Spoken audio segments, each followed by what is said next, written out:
ਸਾਰੇ ਦਰਸ਼ਕਾਂ ਦਾ ਸਵਾਗਤ ਹੈ। ਸਤਿ ਸ਼੍ਰੀ ਅਕਾਲ। ਮੈਂ ਹਾਂ ਪ੍ਰਵੀਨ ਸ਼ਰਮਾ ਤੇ ਤੁਸੀਂ ਜੁੜੇ ਹੋਏ ਹੋ ਪੰਜਾਬੀ ਰੇਡੀਓ USA ਦੇ ਨਾਲ। ਪੰਜਾਬ ਸਰਕਾਰ ਨੂੰ ਚਾਰੇ ਪਾਸਿਓਂ ਪਏ ਪ੍ਰੈਸ਼ਰ ਤੋਂ ਬਾਅਦ ਚੰਡੀਗੜ੍ਹ ਬਾਬਤ ਮਤਾ ਪਾਉਣਾ ਪਿਆ, ਜੋ ਕਿ ਇੱਕ ਚੰਗਾ ਕਦਮ ਹੈ।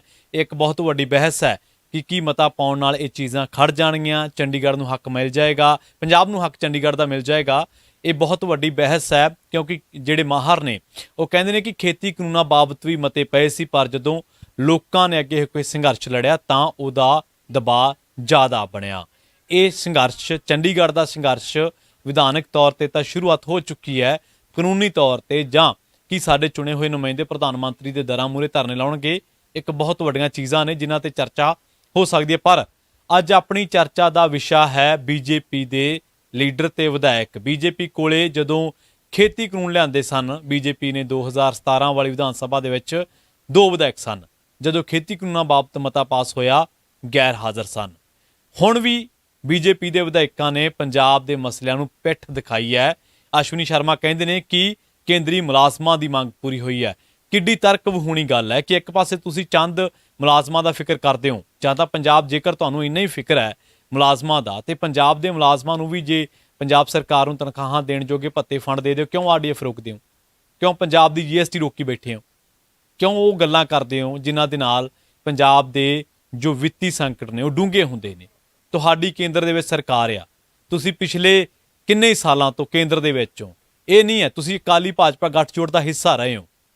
ਕਿੰਨੀਆਂ ਚੀਜ਼ਾਂ ਨੇ ਜਿਹੜੀਆਂ ਤੁਹਾਡੇ ਨਾਲ ਕੀਤੀਆਂ ਜਾ ਸਕਦੀਆਂ ਸੀ, ਤੁਹਾਡੇ ਹੱਥ ਵੱਸ ਸੀਗੀਆਂ, ਪਰ ਕਦੋਂ ਕੀਤੀਆਂ ਤੁਸੀਂ? ਬਹੁਤ ਵੱਡੀ ਬਹਿਸ ਹੈ। ਹੁਣ ਇੱਕ ਵਾਰ ਫਿਰ ਅਸ਼ਵਨੀ ਸ਼ਰਮਾ ਨੇ ਪੰਜਾਬ ਦੇ ਮਸਲਿਆਂ ਨੂੰ ਪਿੱਠ ਦਿਖਾ ਕੇ ਸਾਬਿਤ ਕਰਤਾ ਕਿ ਬੀਜੇਪੀ ਨੇ ਕਦੇ ਨਾ ਪੰਜਾਬ ਦੀ ਗੱਲ ਕੀਤੀ ਹੈ, ਨਾ ਕਦੇ ਕਰ ਰਹੀਆਂ ਭਵਿੱਖ ਦੇ ਵਿੱਚ, ਕਿਉਂਕਿ ਇਹਦੀਆਂ ਮਿਸਾਲਾਂ ਨੇ।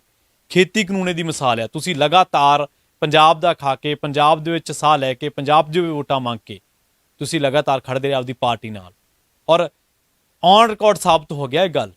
ਭਗਵੰਤ ਮਾਨ ਨੇ ਕਿਹਾ, ਮੁੱਖ ਮੰਤਰੀ ਪੰਜਾਬ ਨੇ ਵਿਧਾਨ ਸਭਾ ਦੇ ਵਿੱਚ ਖੜ ਕੇ ਔਨ ਰਿਕਾਰਡ, ਕਿ ਹੁਣ ਜਿਹੜੇ ਬੀਜੇਪੀ ਦੇ ਲੀਡਰ ਨੇ ਨਾਗਪੁਰੀ ਬੋਲੀ ਬੋਲਦੇ ਨੇ, ਨਾਗਪੁਰੀ ਭਾਸ਼ਣ ਬੋਲਦੇ ਨੇ, ਸਪੀਚਾਂ ਦਿੰਦੇ ਨੇ। ਉਹ ਕਹਿੰਦੇ ਕਿ ਪਠਾਨਕੋਟੀ ਭਾਸ਼ਣ ਬੋਲੋ, ਨਾਗਪੁਰੀ ਨਹੀਂ ਹੈ।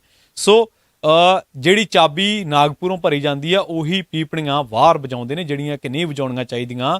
ਬੀਜੇਪੀ ਦੇ ਲੋਕਾਂ ਨੂੰ ਪੰਜਾਬ ਦੇ ਨਾਲ ਖੜਨਾ ਚਾਹੀਦਾ, ਔਰ ਇਹ ਪਹਿਲੀ ਮਰਤਬਾ ਨਹੀਂ ਹੈ। ਪੋਲੀਟੀਕਲ ਬਹਿਸਾਂ ਸੁਣਿਆ ਕਰੋ। ਪੋਲੀਟੀਕਲ ਪੰਜਾਬ ਦੀ ਜਦੋਂ ਗੱਲ ਚੱਲਦੀ ਹੈ ਤੇ ਪੋਲੀਟੀਕਲ ਪੰਜਾਬ ਦਾ ਸਿਨਾਰੀਓ ਮੌਜੂਦਾ ਦੇਖਣਾ ਤਾਂ ਜ਼ਰੂਰੀ ਹੈ ਹੀ ਹੈ, ਪਰ ਪੰਜਾਬ ਦਾ ਪੋਲੀਟੀਕਲ ਇਤਿਹਾਸ ਵਾਚਣਾ ਵੀ ਬਹੁਤ ਜ਼ਰੂਰੀ ਹੈ।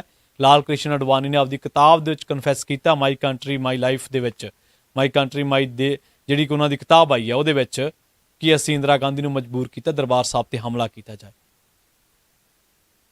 ਬੀਜੇਪੀ ਦੇ ਲੀਡਰ ਨੇ, ਔਰ ਮਾਫ ਕਰਨਾ ਸਾਡੀ ਪੰਥਕ ਨੁਮਾਇੰਦਾ ਜਿਹੜੀ ਕਲਾਸ ਰਹੀ ਹੈ ਅਕਾਲੀ ਦਲ, ਕਾਂਗਰਸ ਨੇ ਤਾਂ ਉਹ ਹਮਲਾ ਕੀਤਾ ਹੀ, ਔਰ ਉਹਨਾਂ ਦਾ ਬੀਜੇਪੀ ਨਾਲ ਗੱਠਜੋੜ ਰਿਹਾ, ਔਰ ਬਿਨਾਂ ਸ਼ਰਤ ਦੇ ਗੱਠਜੋੜ ਦਿੱਤਾ ਵਾ ਅਕਾਲੀ ਦਲ ਨੇ। ਕਾਂਗਰਸ ਜੇ ਉਸ ਅਟੈਕ ਲਈ ਜ਼ਿੰਮੇਵਾਰ ਹੈ ਤੇ ਅਕਾਲੀ ਦਲ ਵੀ ਉਹਨਾਂ ਲੋਕਾਂ ਦੇ ਨਾਲ ਭਾਈਵਾਲ ਰਹੀ ਹੈ ਜਿਨ੍ਹਾਂ ਲੋਕਾਂ ਨੇ ਖੁਦ ਮੰਨਿਆ ਕਿ ਅਸੀਂ ਮਜਬੂਰ ਕੀਤਾ। ਉਹ ਕਿਹੜੇ ਲੋਕ ਸੀ ਜਿਹੜੇ ਤੰਬਾਕੂ ਦੀਆਂ ਦੁਕਾਨਾਂ ਦੀ ਪੈਰਵਾਈ ਕਰਦੇ ਰਹੇ ਪੰਜਾਬ ਦੇ ਵਿੱਚ?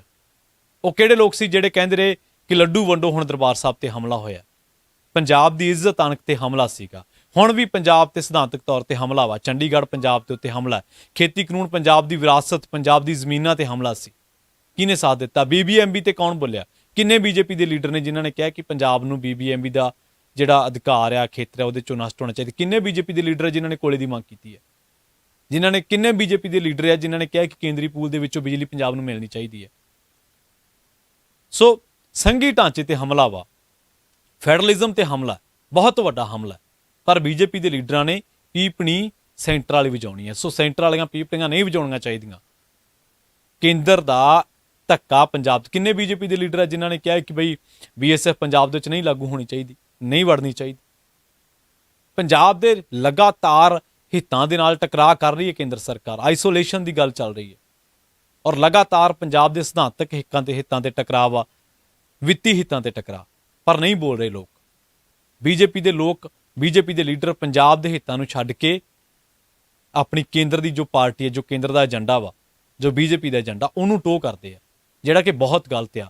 ਵੋਟਾਂ ਇੱਥੋਂ, ਖਾਣਾ ਪਾਣੀ ਇੱਥੋਂ, ਦਾਣਾ ਪਾਣੀ ਇੱਥੋਂ, ਸਾਹ ਵੀ ਇੱਥੋਂ ਦੀ ਫਿਜ਼ਾ 'ਚੋਂ, ਇੱਥੋਂ ਦੀ ਧਰਤੀ ਦਾ ਅੰਨ ਖਾਣਾ ਵਾ, ਜਦ ਕਿ ਟੋਹ ਕਰਨੀ ਹੈ ਲੈਣ, ਜਦੋਂ ਗੱਲ ਕਰਨੀ ਹੈ ਬੀਜੇਪੀ ਦੀ ਕਰਨੀ ਹੈ। ਤੁਸੀਂ ਇੱਕ ਪੰਜਾਬ ਦੀ ਵਿਰਾਸਤ ਨੂੰ ਚੰਦ ਮੁਲਾਜ਼ਮਾਂ ਦੇ ਹਿੱਤਾਂ ਦੇ ਨਾਲ ਜੋੜ ਕੇ ਦੇਖ ਰਹੇ ਹੋ।